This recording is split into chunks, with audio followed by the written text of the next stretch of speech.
G'day guys, it is Ben here from Hunt the Night. Now, what we're going to do today is have another discussion about clip-ons because all the moons are aligned and I've actually got one of each clip-on that we sell in stock at the moment, which is very, very rare.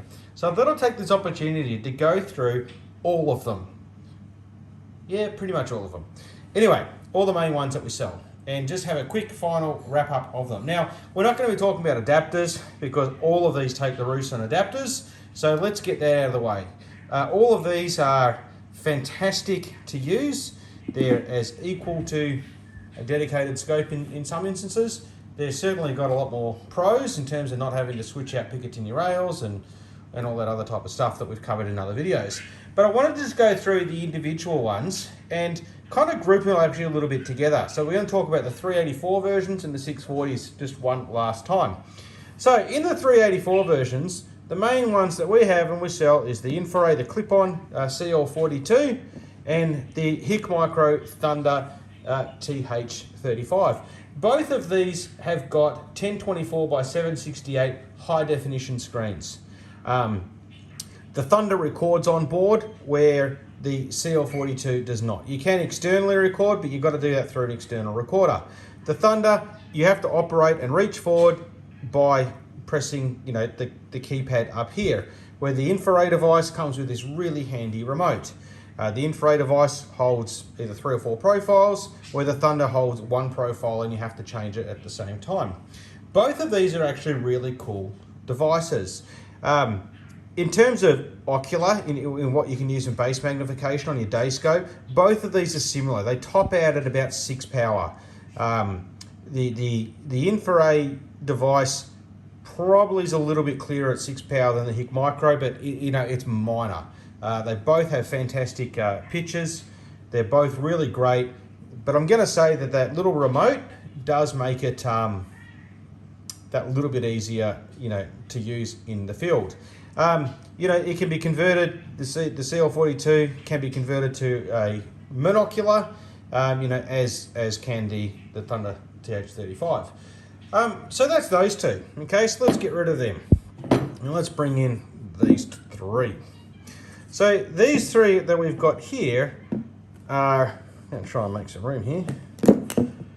We've got the Krypton from Pulsar, the FXG 50, and we've got the 2 Infiray CH50 devices. So, like the CL42, the CH50 V1 can either be a monocular using this monocular attachment, or it can be a thermal scope. Thermal clip-on. The CH50 V2 is only a thermal clip-on. It cannot be converted to a monocular. Both of these feature 1024 by 768 high resolution screens. Now, I'm making a point of noting what the resolution is because the more you zoom in on the back of the screen, the more pixelation that you see. So the higher resolution that you have, the better that picture is going to be while you zoom, okay? Now, the CH50 V2 is designed for higher base magnifications, or higher magnification, I should say. So anywhere between 1 and kind of 12 power on big game and 9 power on smaller game, this is an excellent device.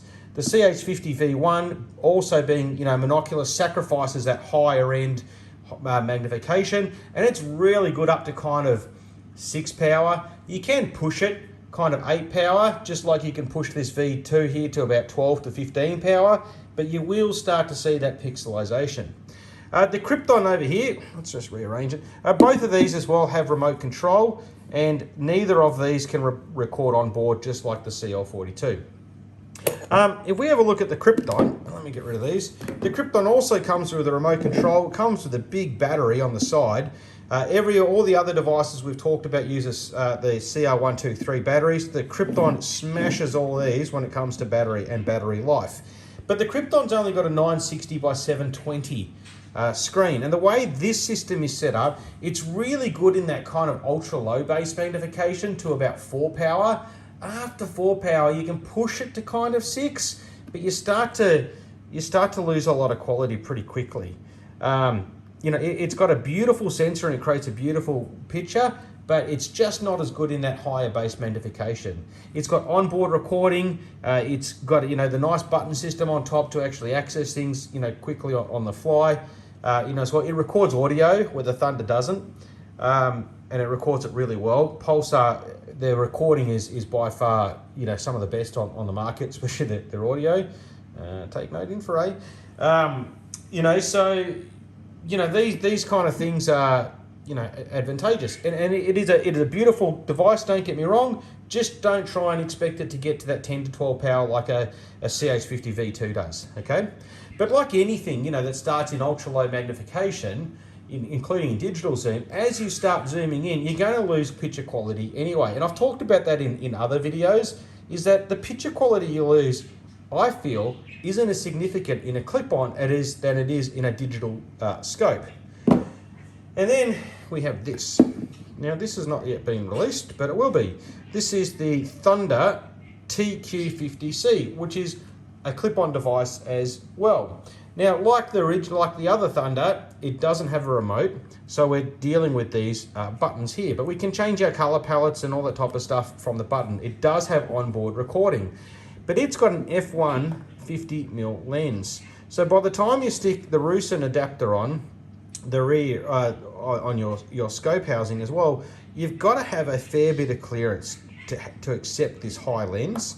So you're going to, when you actually put this on, it's something you've got to be mindful of. Your ring height's going to be a little bit more. It's also got the 1024 by 768 high definition screen. It also can be a monocular. It also can be a scope as well in the C version. But again, it only holds the one profile, where all the other devices outside of HIKMICRO hold multiple profiles.